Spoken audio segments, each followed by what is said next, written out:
қазақтың, әр қазақстандықтың екінші туған күні. Біздің отанымыз Қазақстан. Елордамыз Астана. Президентіміз Нұрсұлтан Әбішұлы Назарбаев. Ұлт көшбасшысы, ел президенті Нұрсұлтан Назарбаев болашаққа бағдар, рухани жаңғыру бағдарламалық мақаласында туған жер бағдарламасы мен туған жерге туымдық мақалын ерекше ықыласпен жазды. Отанымыз Қазақстан, туған жеріміз Маңғыстау. Маңғыстау деген тектілер туын тіккен жер. Шайқалып шаңырақ қаңсырап қанша тіктелдер. Жандарымдар да, жан алғыштар да бата алмай, жауының өзі тағдырдан дауыл күткен жер. Маңғыстау деген ақ шағыл менен аппақ нұр, ар иманың менен ақ босағасын аттап кір. Не деген менен тектіден туған тентектер, атаның салтын, ананың тілін сақтап тұр. Маңғыстау деген киелі қазық атбайлар, қолны туар анасын алып қас қайдар. Маңғыстау деген Әбіш пен Әмен естөре, көкірегінде күмбелі жиһаз, от той бар. Туған ел тарихы шаңырақ атауларында атты танымдық музыкалық композициялар байқауын ашық деп жариялаймыз. Байқаудың жетістік критерийлері: бірінші, қойылым мазмұнының түсінікті болуы. Рөлдерді сомдауы мен сахналық киім ерекшелігі. Жаңа заманмен байланысты болуы. Ендеше байқаудың әділ қазылар алқасымен таныс болайық. Тайбазаров Нұрлан Әнуарбекович, оқу бөлімінің әдіскері, алқа төрағасы. Сәрсен Сүндет Жетекович, Жантөрин атындағы драма театрының актері, алқа мүшесі. Урманова Гүлжанат Төреғалиевна, қазіргі әлемдегі Қазақстан пәні мұғалімі, алқа мүшесі. Сүлейменова Гүлсайран Бахиевна, орыс тілі мен әдебиеті пәнінің мұғалімі, алқа мүшесі. Айтмұхан Нұргүл Айтмұхан қызы, қазақ тілі мен әдебиет пәнінің мұғалімі, алқа мүшесі. Ақорда, Қазақстан Республикасы президентінің резиденциясы. Маңғыстау жеті жұрт келіп қоныс тапқан қасиетті мекен. Байқауымыздың шымылдығын Ақорда, Маңғыстау шаңырақтары ашқалы жатыр.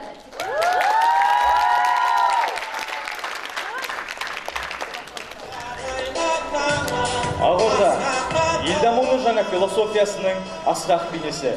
Ақордада ұлт көшбасшысының тамаша идеялар дүниеге келіп, ел игілігіне айналуда.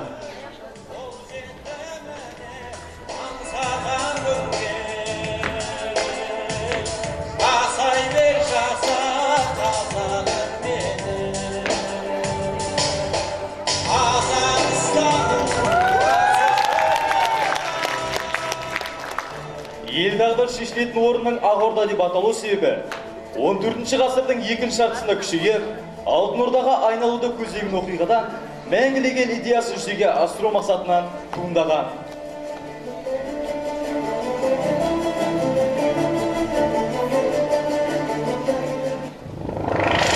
Аққу деген құс болар, ақ бауырынан әппақ мамық түлеткен, айдынын аңсап алқына ұшып сұр еткен, ағылба ұям аруана дала кемеңгер, баршаңа сәлем, Маңғыстау сынды түбектен. Ақорда талқылайтын, болашағын баян етуге ден қойған өлкенің бірегейі қасиетті Маңғыстау. Мұнайлы астананы дамыту, көркейту Ақорданың басты мақсаттарының бірі.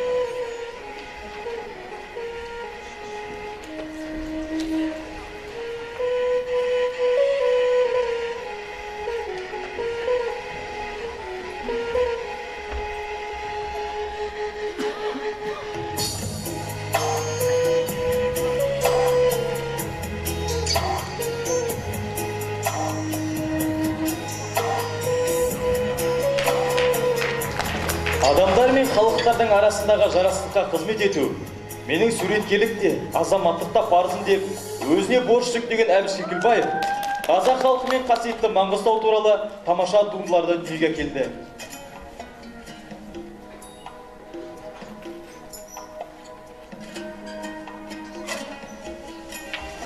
20 жылдан кейін Маңғыстау жасыл желекке оранып, 50 қабатты ғимараттар салынып, теңіз жағалауындағы қараса көз тоймайтын ерте өлкеге айналатын болады.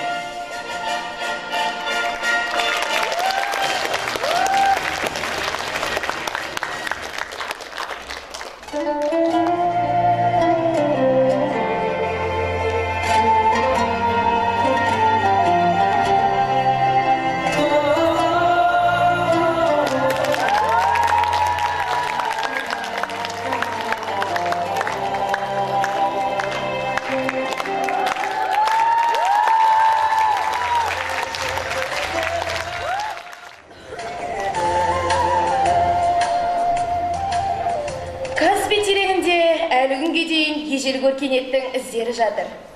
Поляк революционері Залеский Шерғала алыстан қарағанда Римнің керемет пантеондарын елестетеді деген. Шерғала мен Каспий шаңырақтарын шежіреге бай сахнаға шақырамыз.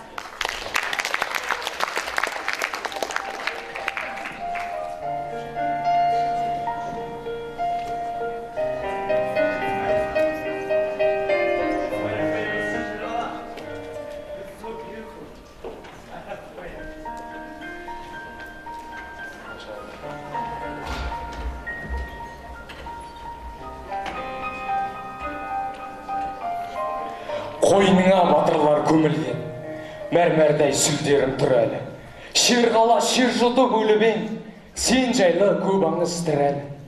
Жүз келем сезімнің күйені, тастарды жаратқан мұңсыз ғып, сол мұңсыз тастарға сүйеніп, алдымда тұрады үнсізден. Тұрсаң да тіл қатпай шерғала, керексің тірімен өлішін. Аңызға айтады ел ғана, бір қырғын болған сен үшін.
Көк теңіз кемелерден сыр тыңдайды, кемелер кеңеседі құлқын жайлы. Өзі жайлы айтпаққа олды ұмтылды, теңіздің сусу сөзін кім тыңдайды? Су бетіне кешкі күн тұра қалар, сәулесі быт-шыт қалар.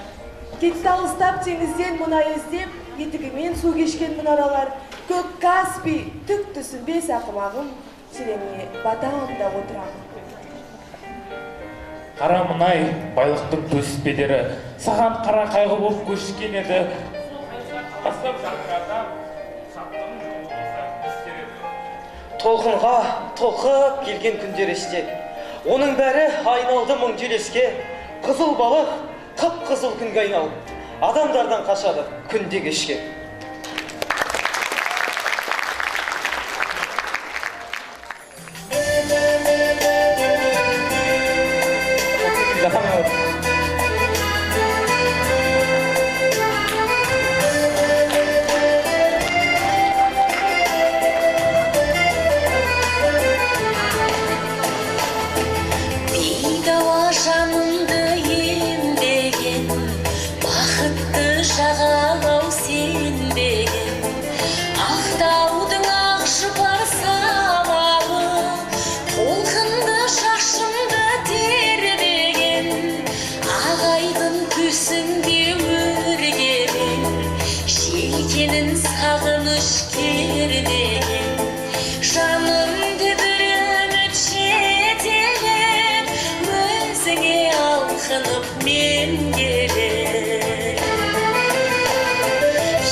Каспий, әнім Каспий, абысы Каспий, әр моншағыл ағыл Каспий, аңыз Каспий, Каспий, Каспий, Каспий.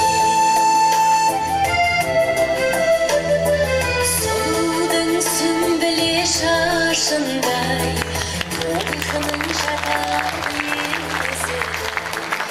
Әлемнің өзіңе асықтым, бір бақыт келер. Ұлытау қазақ халқының жүрегі. Астана бейбітшілік қаласы. Олай болса, Астана және Ұлытау шаңырақтарының тарихына тыңдап көрейік.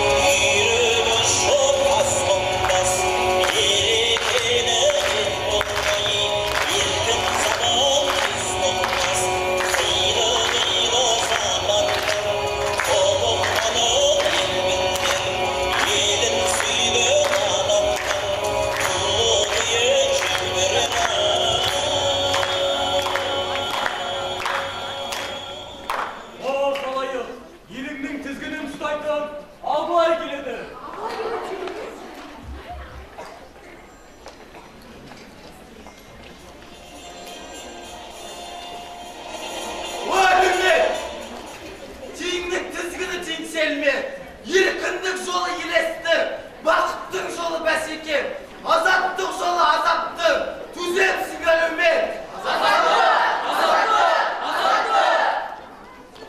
Қазақтың қайран даласын, жағасын жайлау бел қылам, қара сирақ баласын, басқалармен тең қылам, кеткен тегін қайтарып, ырысын жалқар көл қылам.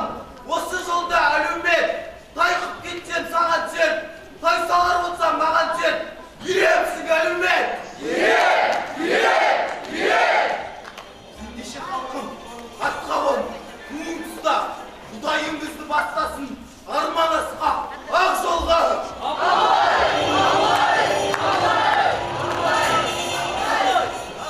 Халайық, көшіңнің дүзгінің ұстаған Абылай еді. Ақ тілекпен ана жол кеп, Абылайды ақ кезге отырғызып, қан көтерейін.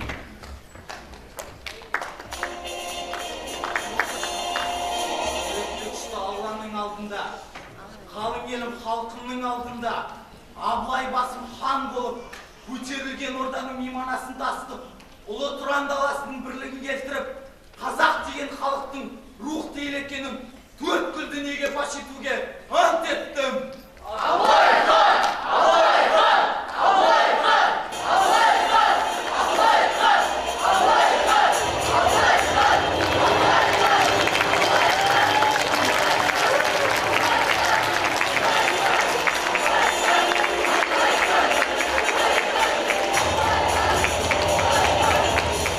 Ұлытау халқымыздың ел болып, бірлік-тірлігімізге діңгегі болған қасиетті мекен. Едігені хан сайлаған Ұлытау, Тоқтамыс ханды сайлаған да Ұлытау, Абылайды хан етіп, Ақкиізге көтергенде Ұлытау. Ұлытау халқымыздың ұялы мекені, қазақ халқының қалыптасқан жері, 300-дің басы қосылған жер. Бір ғана хан ордасы, хан тағы, хан аралы.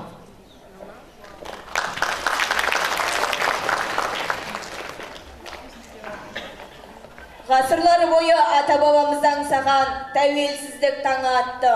Ұлымыз ұл болудан, қызымыз күң болудан азат болды. Зияткерлік әлеуетке ие көшбасшылар заманы туды.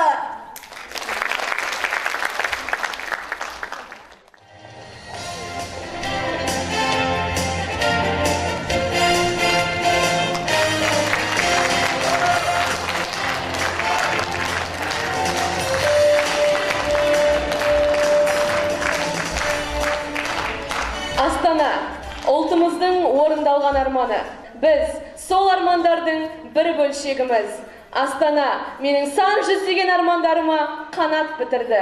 Ұлытаудан басталған бірлік пен тірлік Астанаға орнығып, қанатын кеңге жаюда. Біз ұлы даланың, Қазақстанның, Астананың ендігі келбеті, міне, біздер!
Қош жылан, қолаң шашың иықта, бойыңда мінің бар мекен, қасың көзің қиылып, Құдай мойның иіліп, ақмаңдайлы ақша бет, жүрекке салмас қалай деп, ақ сабағың үзілген, тісің меруерт үзілген, бейне бір етің қар мекен, атарытып тон тозып, алтай жүріп жол кезіп, келіп тұрған алыстан төлегендей, мырзаңа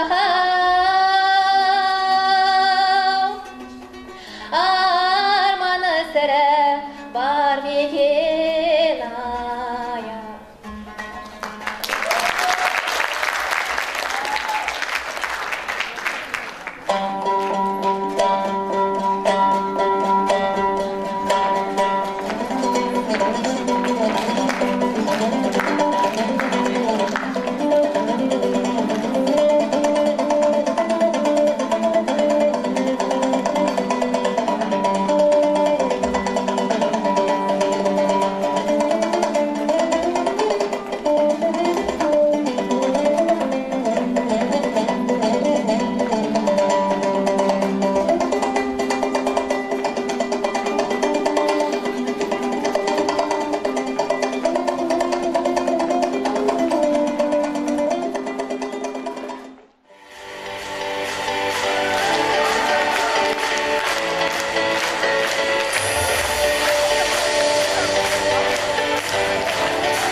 Өзіңмен өмірлік бақыт таптым.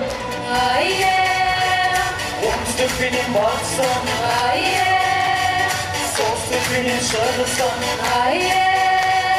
тағдырға келіп табысқан, тірі табысқан. Жарқырап тәңір жайна жайнаса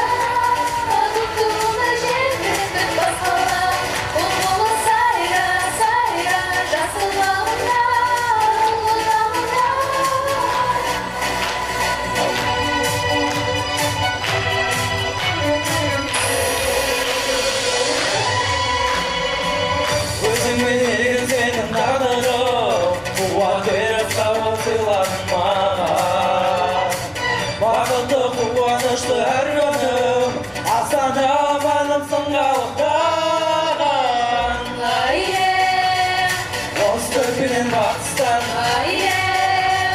солтүстік пенен шығыстан адырлап келіп тоғысқан тіл табысқан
Әбіш Кекілбаев текті халықтың шежіресін жазған жазушы.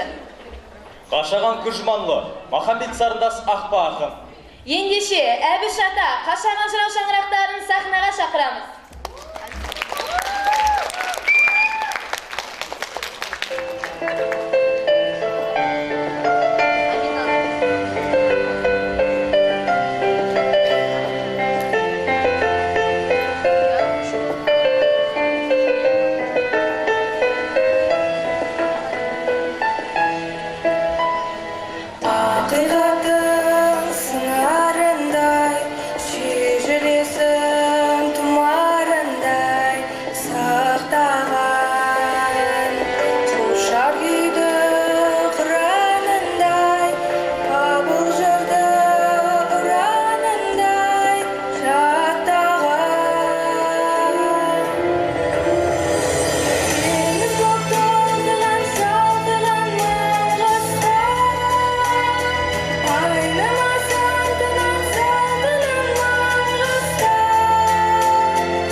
қылғандай болды. Домбырасының да даусы бір сәт егіліп шыққандай. Манадан беріміз бақпай отқан жөнейді. Тап осы арада бір мырс етті. Ол күйші өзіне рақым тілеп отыр деп түсінді. Ақарлы қалпын бұзбай тұтқын күйшіге бұрынғысынан да кәрлене қарады. Күйші де жүзін тіктеді. Қысыңқы тұнжыр көзінде, жалбарынышта, реніште, ызада жоқ. Бірақ бұған тесіл болған.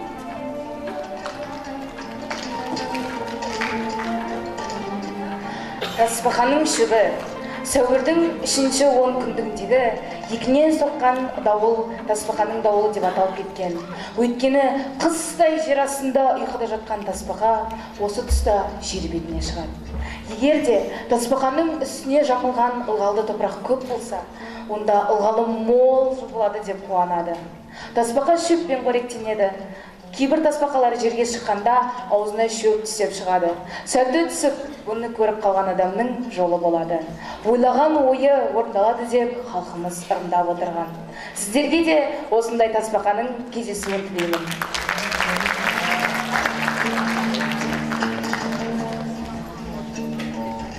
Еңсеп ол күні бұл шыңырауға енді қайтып түспейтін білген жоқ. Шай ішіп шықты да ыстық қайта құдықтың басына келді. Серіктері шайланып болғанша айналада шаршап жатқан шеген тастарды көрді. Ернекшің бұл арадан 3 қонып 4-ші түнемелікке әзер жететін жерде. Одан бері тас баласы табылмайды. Жылмиған қара сұр жазық. Сабазың қалың ел түгел таңғалып жатқанда кірпігінде қаққан жоқ. Сазарып тұрып алды. Сұмдығына найза бойламас қу болмаса қайтсын, дейді ол Әбілқайыр ерлігіне таңғалған жұртқа. Дегенмен бұл жолы ол қалың қазақ ілтипатына бөленіп қайтты. Ынтымағы аз, көшпелі жауынгер елді бағындыратын, оны еліктіретін жалғыз жол ел алдында осылай ерлік көрсету еді. Әбілқайырға ол абырой, бедел әкелді. Ендігі жерде қалмаққа баратын жорық жайы сөз болса, қолбасшы деп оның атын ел атайтын болды. Сіздер Әбіш ата шығармаларының кейіпкерлерін тыңдадыңыздар. Қашаған бабамыздың ойларына құлақ түрейік. Әлеумет барда арының, айтқанын өткен кәрінің, барынша айтып берелік, кеткі салсақ сарының. Көзім көрген адамдар, абыл нұрым ақтаным, осылар менің тақтаным, осылар маған үйреткен қазақтың асты аспарын. Қазақ деген ередік, қайырлы халық атанған.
қашаған жырау шаңырақтарына іргелес барша шаңырақ зияткерлеріне қашаған бабамыз бата береді.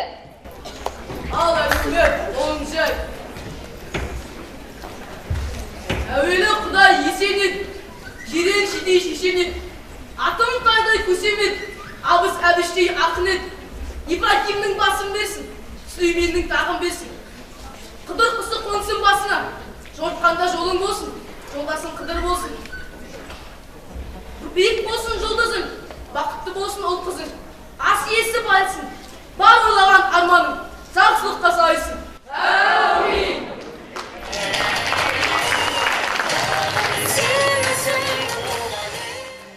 Ертеде Маңғыстаудың ойында әлем көз тіккен, талай жұрт бір көруге аңсар ауған, тамшалы деген ай десе аузы, күн десе көзі бар, ақ маңдайлы орумен, білігі мен білімі, атағы мен айбыны, ерлігі мен өрлігі жарасқан Қарақия есімді жігіт болыпты.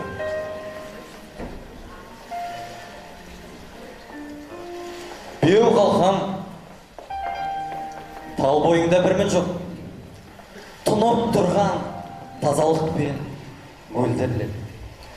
Тамшалдай тазалық бар ау тегіңде. Беу жігітім, Қарақиядай тереңдік бар ау танымыңда, Маңғыстаудай мәрттік бар ау қаныңда, қарт Каспийдей қазына бар ау қойнауыңда. Екі жақсы қосылса, ай мен күндей жарасар демекші.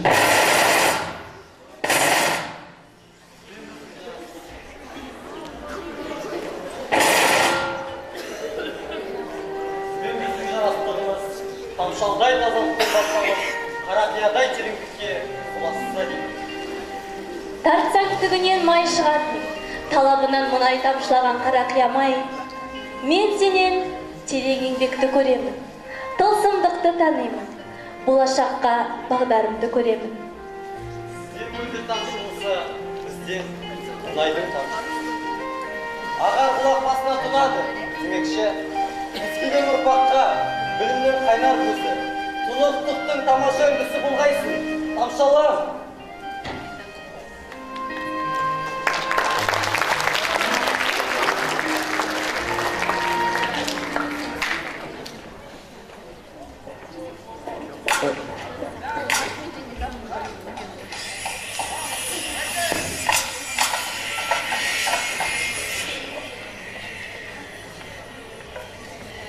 Ассалаумағалейкум. Киелі Маңғыстау жеріне қош келдіңіздер. Қолдарыңыз қалай? Сонау Германиядан ат жерлетіп келгендеріңіздің мақсаты неде болды? Қарақия ойпаты, сізге елдердің ішіндегі аған сөзсіз ең терең ойпаттың бірі. Ең терең жері 132 метр төмен екенін білеміз. Әсте әдемі жер екенін де көрдік. Бұл жерге мен өз бизнес жоспарымда келдім. Қарап көресіз бе? Сіз сонда осы жерді сатып алғыңыз келгені ме? Әрине, аса қымбат болса да, бұл менің негізгі мақсатым. Ойпат, алыста мұнарланған тұман, төселген көкжиек, тұңғиық шыңырау. Түрікше, Қарақия, жыртқыш аңның аузы деген мағынаны білдіреді. Мен сізге осындай тамаша жерді қалай беру жере аламын? Жоқ, одан да сіз бізге ұдайы қонақ ретінде жиі келіп тұрыңыз. Ал қазір Қанша ханға сізге арнап дастархан жайылып тұр. Кеттік.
қасиетті Маңғыстаудың ұлы дала мұрагерлері, зияткерлеріміз. Менің досым Фариза жаңалықтар ашуға бейім. Тау шатқалынан тамшылап тұратын судың құрамында адам ағзасына күш беретін минералдар бар екенін ойлап тапты. Я, ол Тамшалы Сол корпорациясының бизнес жоспарын жасақтап, керемет жаңалықтар. Я, келісемін. Айтпақшы, ол Тамшалы Суын енді халық игілігіне тұтынып жатыр.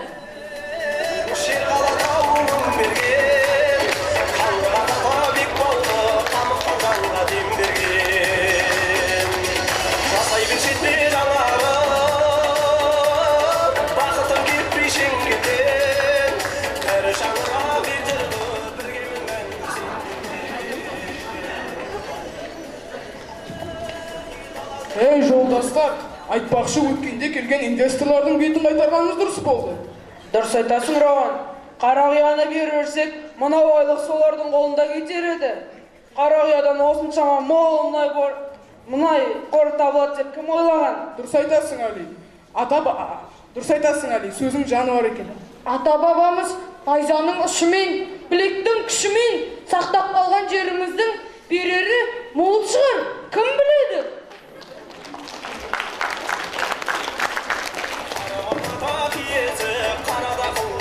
О, замандастар, жеріміз бен еліміздің қасиеттеріне, ата-ана рухына, ата-баба рухына қасиетпен қарайық. Жаса Қазақстан, жаса туған жер.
әлмәр тастап бөлігеншің.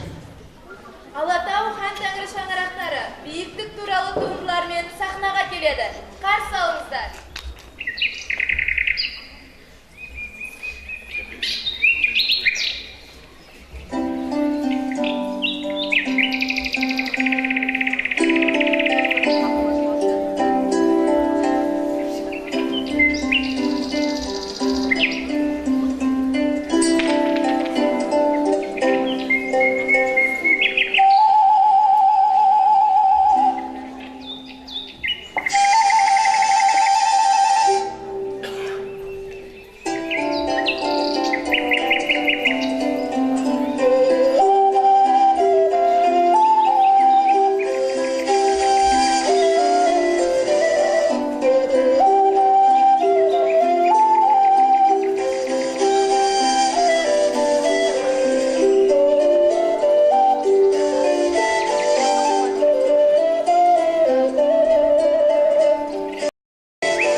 Ей, Жанарас, тоқта деймін.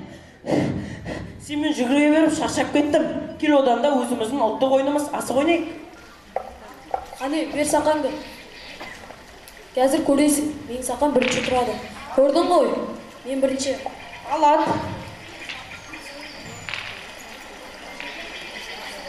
Білем. Алат, бәрі тез алмайсың. Дәл айттым. Қара, жирен. Тимеғат. Ал, жаңа сен бірінші аттың. Ал, қара, ендігі жолы теземе. Ал, сен аталам екенсің. Ай, молодец. Жанарс, атамыз келе жатыр екен. Жүр, амандасып қайтайық. Онда. Ассалаумағалейкум, ата. Уағалейкум ассалам. Ата, қайдан келе жатырсыз? Қайда жол тарттыңыз? Айналайын шырақтарым, Алатаудан келе жатырмын. Ендігі темірқазығым хан тәңірі. Алатау? Ата, ол қандай тау? Естімептік. Шырағым, Алатау. Қойны қонышы толған ел. Шипалы су, таза ауа, берекесі бойында тұрған құнарлы жер. Қазық қақсаң черек болып шығатын жердің нақ өзі. Жер жәннаты жетісуға нәр беріп көркейтіп тұрған осы жер емес пе? Ал шырақтарым, осы Алатаудай халқымызға қалқан болыңдар. Олай болса мен хан тәңіріне жол тарттым. Ата, кідіре тұрыңызшы. Тылсымдыққа тамыр тартқан, шешерден өрілген аңыз айтып бересіз бе? Я, ата, айтып бересіз бе? Есті құлақ болса, әлқисса тыңдап алам.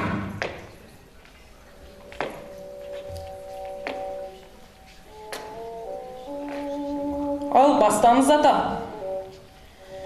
Ертеде Тәңірі тағы деген тау болыпты. Баяғыда аспанда, жерде болмаған екен. Тек қиырсыз теңіз болған. Содан кейін хан Тәңір тағы кенеттен ақ жарық пайда болады. Ол ақ жарықтың ішінен алтын жұмыртқа пайда болады екен. Алтын жұмыртқаның ішінде Тәңірі тағы ұйықтап жатыр екен. Ол мыңдаған жыл бойы ұйықтайды. Күндердің күні Тәңірі тағы оянып, жұмыртқаны жарып шығып, Тәңір тағының үстіңгі бөлігінен аспанды, астыңғы бөлігінен жерді жасайды екен. Ал аспан жерге құлап кетпес үшін ортасына темір қазықты қояды екен. Темір қазықтың үстінде жұлдыздар жатады. Ол жұлдыздар Тәңір тағының тұрақтар екен. Содан хан Тәңірі адам адасқанда бағдар, қысылғанда демеу, әрқашан қорқыныш бола білген. Олай болса, балдарым. Есте жүрер, естілерден қалған аңыз екен ата. Ал, шырақтарым, мен онда хан Тәңіріне жол тарттым. Аман болыңыз ата, аталы-баталы жолыңыздан қайтпаңыз. Хан Тәңіріндей айбынды болыңдар. Алатаудай. Сау болыңыз. Да, мен сізді шығар. Ал жолыңа.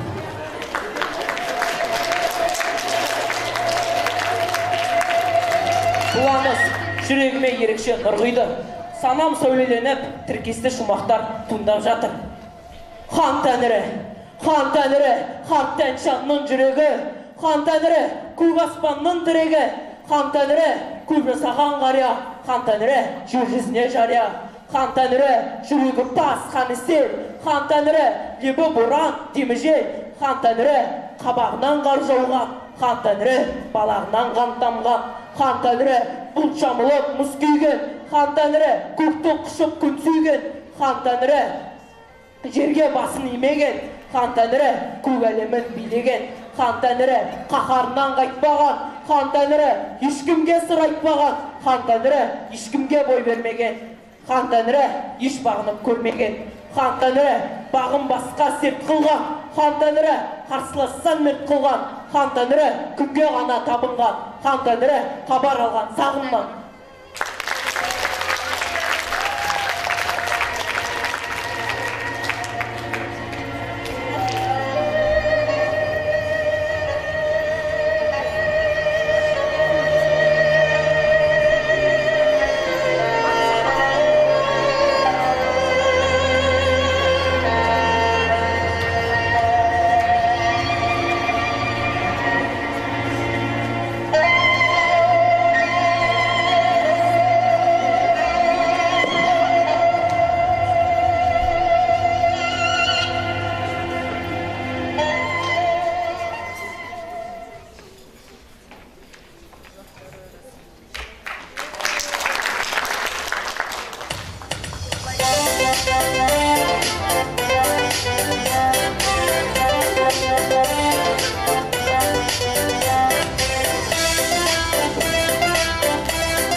жұмбақтығымен көз тартады.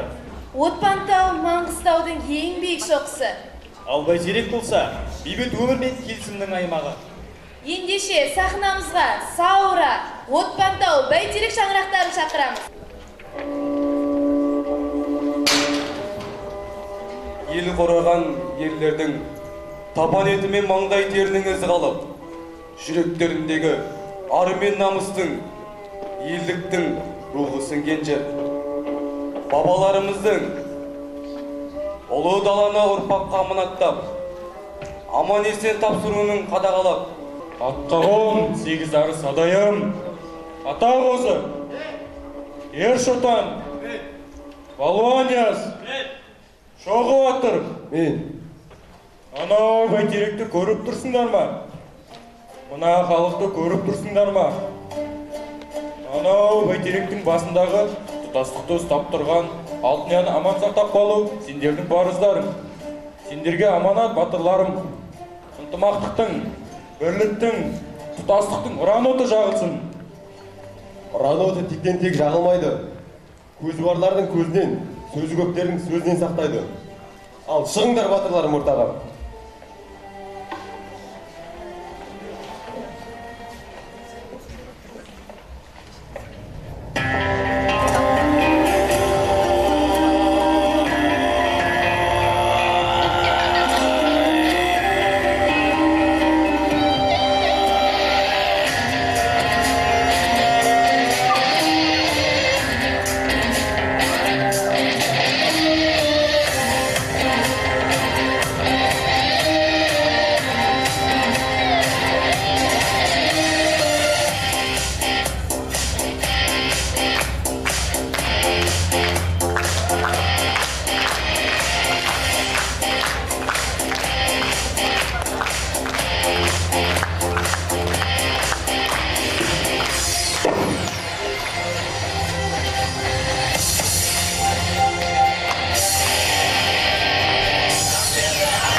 От пен су егіз түсінік. Екеуі де халыққа қажетті. От жалыны күшейсе, сумен тоқтатылады. Саура көлінде Отпантаудың қарында үсіп кетпес. Кессем деп теңізімен бұға белді. Кессем деп теңізімен бұға белді. Шөл десем шөл басарым сұра белді. Дегенде жаңбырларын тасырлатып, алдымнан мойын моншақ шыға келді. Орман боп жыңғыл қамыс шамшылады. Мұндағы тұрғындардың әнші бәрі даланың жан бітірген тамырын нәр берер Саураның тамшылары.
Батырлар көшеті намыс қолдан бермеген, елін қорғап қазақ жауға қылыш сермеген. Қазақстаным, Қазақстаным, ал қазір мақтаныш бізге қазақ даласы. Байлыққа барғатыр бошы жүрек даласы, арманға басталған құрылған көк қаласы. Қазақстаным, Қазақстаным, алға Қазақстан, Қазақстан, сынға Қазақстан, Қазақстан, жаса Қазақстан, Қазақстан. Байлығым менің, тәуелсіз елім алға Қазақстан, Қазақстан, сынға Қазақстан, Қазақстан, жаса Қазақстан, Қазақстан. Байлығым менің, тәуелсіз елім. Баршаға танулы olan байтақ жерім бар, егемен тәуелсіз қалсыналы елім бар. Ашық көк аспанда асқарлы тау көлім бар. Қазақстаным, Қазақстаным, жасында сәйбер жаса батыр жастарым. Елдіктен ерлікке мәңгі сөзі Қазақстаным, ел басы тарихын мәңгі болсын дастарым. Қазақстаным, Қазақстаным, алға Қазақстан, Қазақстан, сынға Қазақстан, Қазақстан, жаса Қазақстан, Қазақстан. Байлығым менің, тәуелсіз елім алға Қазақстан, Қазақстан, сынға Қазақстан, Қазақстан, жаса Қазақстан, Қазақстан. Байлығым менің.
тәуелсіздік күнімен құттықтап, марапаттар табыс ету үшін микрофонға мектеп директоры Пайызов Ермек Серикович шақырамыз. Құрметті ұстаздар, оқушылар, бүгін сіздерді тәуелсіз күнімен құттықтаймын. Бүгін енді оқушыларымыз шаңырақтар арасында осындай керемет көріністер көрсетіп жатыр. Қазылар алқалары біздің шаңырақтардың қорытындысын шығарамыз дегенше дейін бізде құттықтау сөздерін айтып, марапаттарымызды беріп, осының сосын бар шаңырақтар арасында енді мен қазылар алқасы оқушыларымызды қазіргі қорытынды емтихан жүріп жатқанын ескереді деп ойлаймын. Оны барлығымыз жақсы білеміз. Сонда да оқушылар өте жақсы көріністер көрсетті. Оқушыларымыз өздері білімді де, өнерлі де оқушылар. Өлеңді де айтады, биді де билейді. Сол үшін мен оқушыларға бір өзіміздің қошеметтерін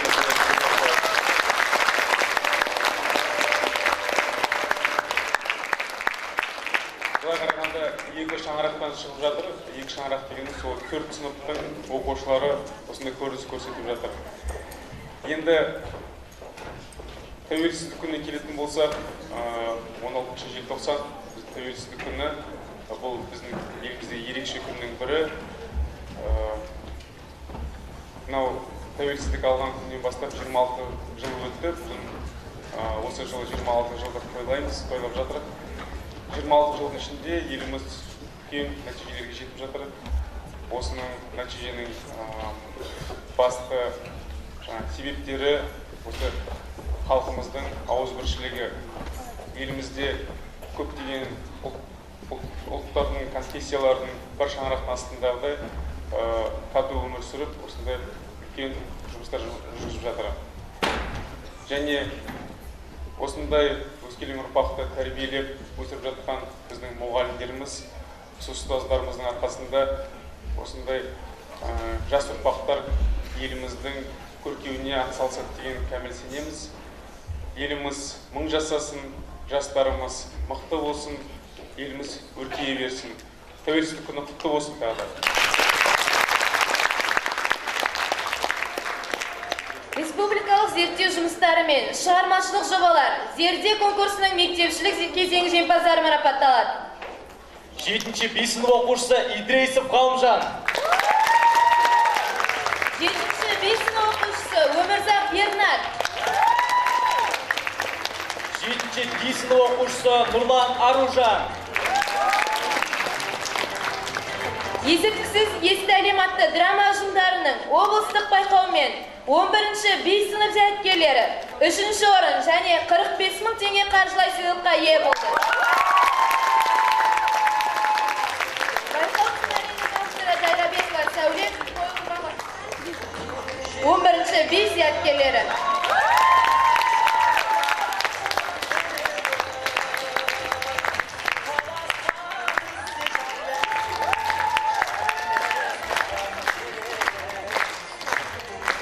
Тәуелсіздік күнінен алған ел қорғаны 2017 әскери спорттық жарыстың жүлдегерлерін марапаттайық. 3-ші орын жүлдесімен 11-ші C сыныбы марапатталады. 2-ші орын жүлдесімен 11-ші B сыныбы марапатталады. 1-ші орын жүлдесімен 11-ші A сыныбы марапатталады.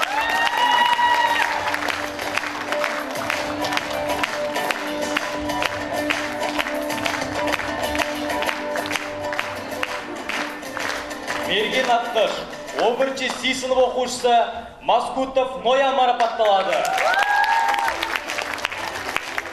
Мерген Атқыш, 11-ші B сынып оқушысы Қуандық Жасмина марапатталады. Ермек Атқылов, 11-ші B сынып оқушысы Жұмахан Арман марапатталады. Калашников автоматымен жұмыс 11-ші A сынып оқушысы Қызылғұлов Асқарбай марапатталады.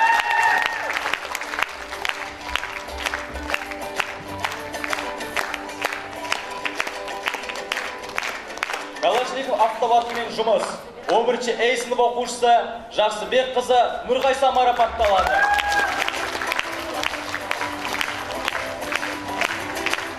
Калашников автоматымен жұмыс 11-ші Б сынып оқушысы Орасай Әлия марапатталады.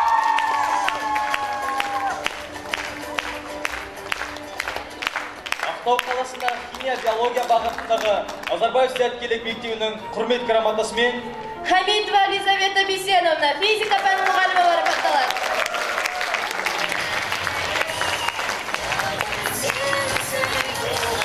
Жұмаев Бекмұхамбет биология пәні мұғалімі.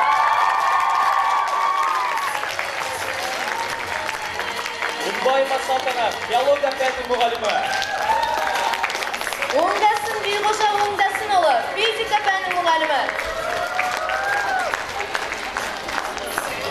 Озыбақов Әлтібек Мұстажетович ғылыми жетекші.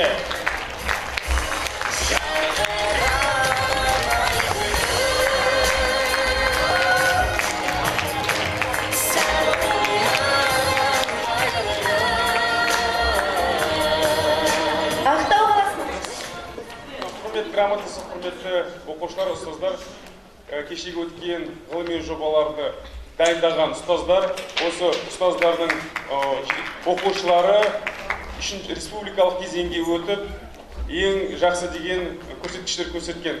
Ұстаздарға, ғылыми жобалар дайындаған ұстаздарға тағы қошемет.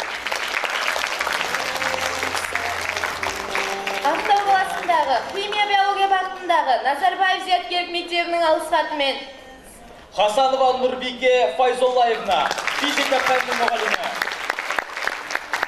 Качнова Ольга Сергеевна физика пәні мұғалімі. Арсынанов Асқат Сансызбаевич институттың пәні мұғалімі. Шерубаева Шынар Маришевна орыс тілі мен әдебиеті пәні мұғалімі.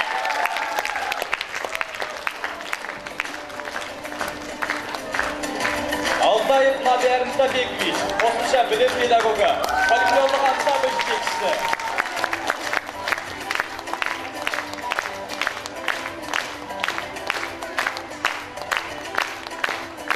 Талысова Айгүл Талысовна жатақхана тәрбиешісі.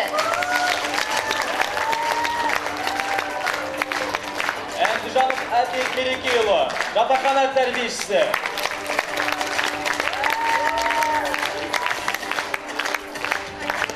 Дайбасаров Нұрнан Әнуарбекұлы оқу бөлімінің әдіскері.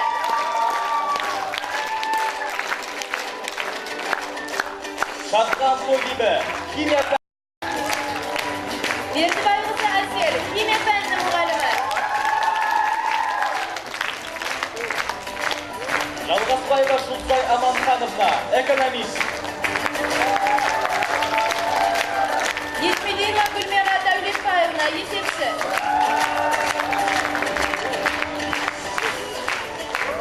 Маскарова Тілектес Оразбергеновна педагог, психолог.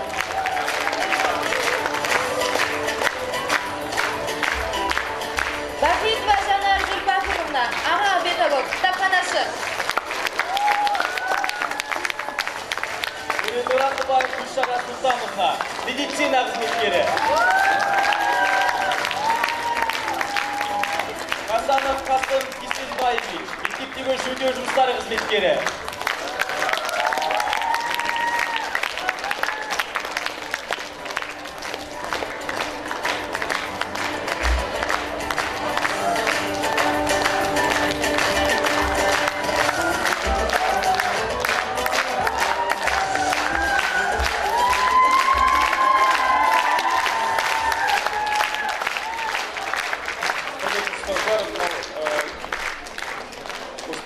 Тәуелсіздік күніне арналған алғыс хат тәуелсіз Қазақстанның білім беру саласына елеулі үлес қосып жүрген әдістемелік ізденіс пен ұстаздың еңбегіңізге табыс тілеп, мақтаныш сезіммен құрмет білдіре отырып, ойы ұшқыр, білімді және парасатты жастар дарынды тәрбиелегеніңіз үшін алғыс білдіреміз. Осындай ұстаздарымыз арқасында біздің оқушыларымыз үлкен жетістіктерге жетіп жүр. Құтты болсын, алғыс. Есепшілердің сонымен қатар Игіліков Жалғас Булычевич, слесарь, сантехник.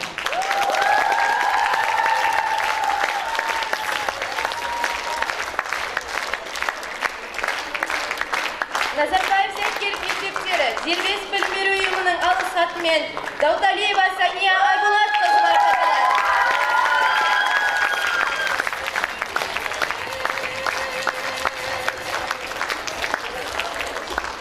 Назарбаев зияткерлік мектептері Дербес білім беру ұйымының құрмет грамотасымен Балғалиева Айгүл Қуановна, биология пәнінің мұғалімі.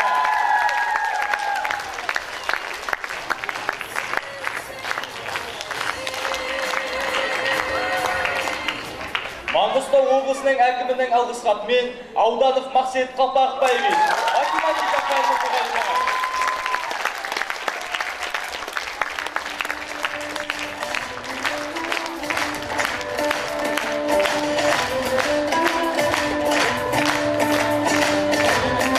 Қазақстан Республикасының Білім және ғылым министрлігінің құрметін грамотасымен Райымбекова Анар Азатовна, математика пәнінің мұғалімі. Қазақстан Республикасының Білім және ғылым министрлігінің құрмет грамотасымен Нүсіпжанова Гүлжан Кадетовна, биология пәнінің мұғалімі.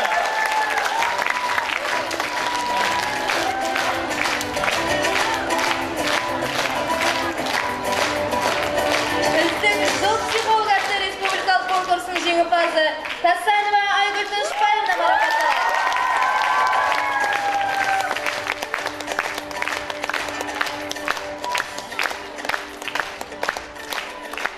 Ыбырай Алтынсарин медалімен Жалғасбаева Салтанат Тұрарбекова марапатталады.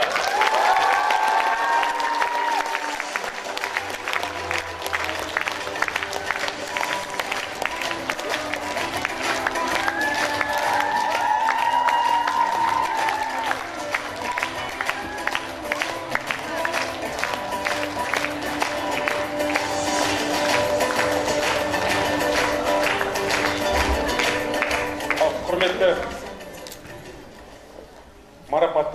марапаттанушылар, мына жерде мен айтқым келіп отырғаны, бұл жерде алғыс хатты, құрмет грамотаны барлығын жаңағыдай өздеріңіздің жетістіктеріңіздің арқасында үлкен нәтижелер көрсетіп, мысалға Дауталиева Санияның қорытындысы ең үздік жоғары ұпай балл алған оқушылары, Назарбаев зияткерлік мектептерінің оқушыларының арасында ең үздік және ең жоғары балл алып отыр. Сол үшін мен ойлаймын, осы оқушылары бірден жаңағы неге үшінші турға өтіп отыр. Енді барлық оқушылар, мұғалімдеріміз осындай алғыс хат, құрмет дипломдарын алып жатыр. Құттықтаймын, еңбектеріңіз жана берсін. Еңбектеріңіз тек қана осындай оқушылардың арқасында, оқушылардың жетістіктерімен көріне беріңіздер.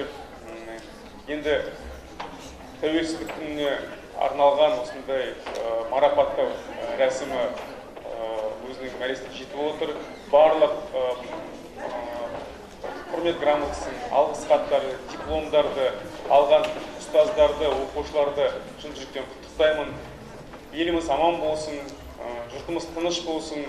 Тек қана осындай қуанышты сәттерде кездесіп, жетістіктерге жете беріп, жеңістерге жете беріп, қуантып осындай үлкен мерекеде қоштасайық. Рахмет. Байқау қорытындысын айту үшін қазылар алқасын шақырамыз. Қайырлы күн, құрметті әріптестер. Бүгінгі төл мерекеміз құтты болсын, тәуелсіздігіміз тұғырлы болсын, еліміз аман, жұртымыз тыныш болсын. Сәл сабыр сақтаңыздар, біз тездетіп, сайыс болған соң жеңу бар. Біз марапаттауды бастайық.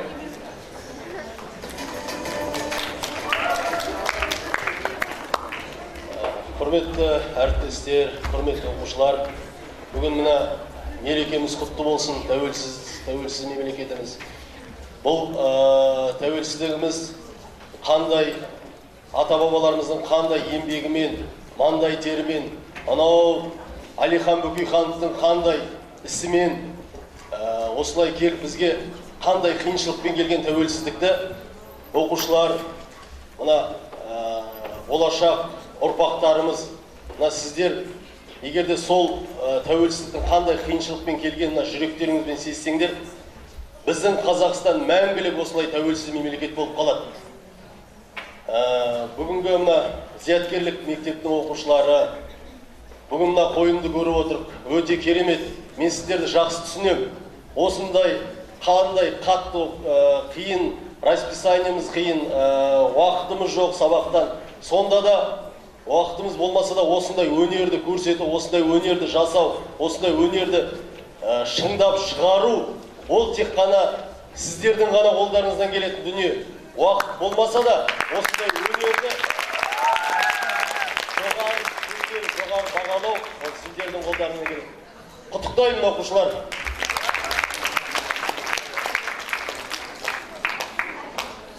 Диплом тәуелсіздік күні арналған туған ел тарихы шаңырақ атауларының атында танымдылық музыкалық композицияларын байқауында ең үздік идея номинациясы бойынша Ақорда және Маңғыстау шаңырақтары байқалады.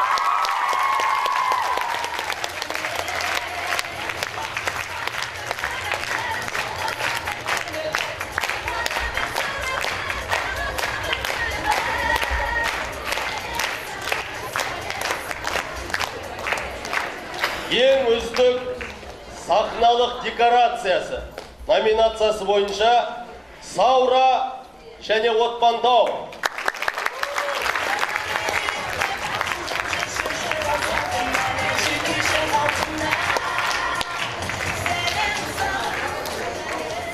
Ең үздік сахналық қойылым номинациясы бойынша Шерғала және Каспий.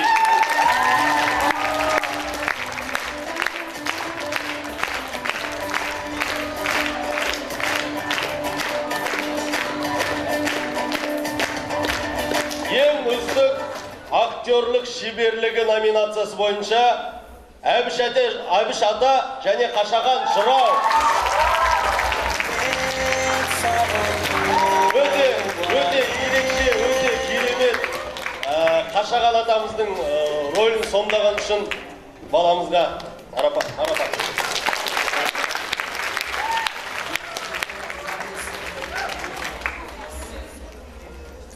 Енді жүлделі орындарға кезек берейік. Әділқазылар алқасының әділ шешімімен осында қорытындыға келіп жатырмыз. 3-ші дәрежелі диплом тәуелсіздік күніне арналған туған ел тарихы шаңырақ атауларында атты танымдық музыкалық композициялар байқауында Алатау және Хан Тәңір шаңырақтарына қатысады.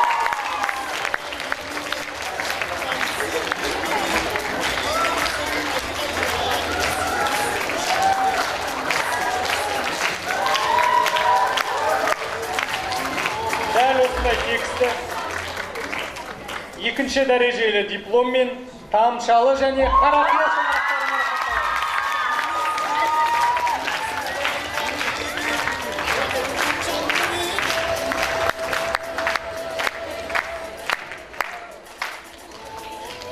мына жерде кішкентай комментарий жасай кетейік. Біз өзімізге критерий қойдық, 3 балдық жүйемен бағалаймыз. Ең жоғары бағалы 3 балл. Сонда біз барлығымыз 9-9-дан балл қойып, ең соңында мүмкін болған 45 ұпайдың 44 ұпайын иеленіп, Астана және Ұлытау.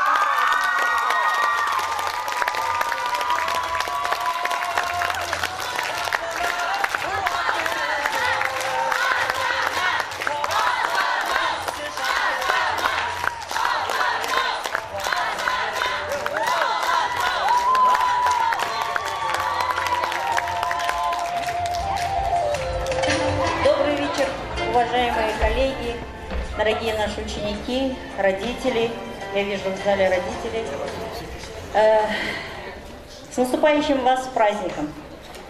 Действительно, коллеги, нужно сказать, отдать должное, я снимаю шляпу перед учениками, умением совмещать учебу и готовиться к этому ответственному мероприятию. Вы у нас талантливые дети, вы уже не раз это доказываете. Честно говоря, оценивать было очень сложно, но мы сидели друг от друга далеко, мы свои оценки не видели, но что радует то, что мы были почти в одинаковом положении, почти у нас были одинаковые оценки. Сразу на глаза бросился Шаңырақ своим выступлением Астана Улутау. Здесь на все 100% они смогли показать национальный колорит, мы вот здесь отметили. Связь времен, поколений, массовость. Массовость, в принципе, была у всех. Молодцы. Конечно, бросались в глаза маленькие недочеты. Мы все эти замечания, пожелания написали на своих листках. Спасибо вам большое. Здоровья.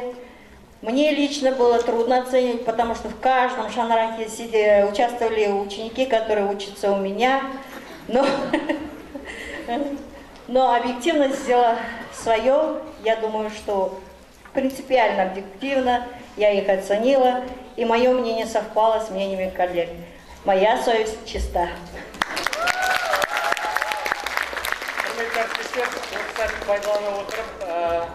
Біз осы апта суматиктік жұмыстарымызды өткізіп жатырмыз.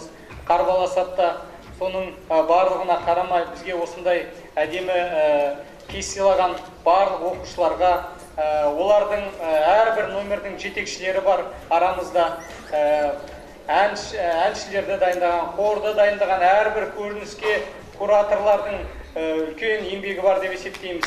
Сіздерге мына барлығының басында жүрген Алтынзер Амировна, сізге үлкен мереке құтты болсын. Рахмет.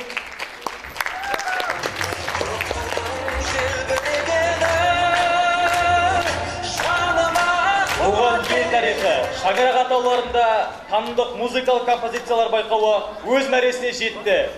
Егемендігіміз еңселі, тәуелсіздігіміз тұғырлы, аталар ұрпағы ғұмырлы болсын деп мерекелік шеруді аяқтаймыз. Жақсы күндерде кездескенше.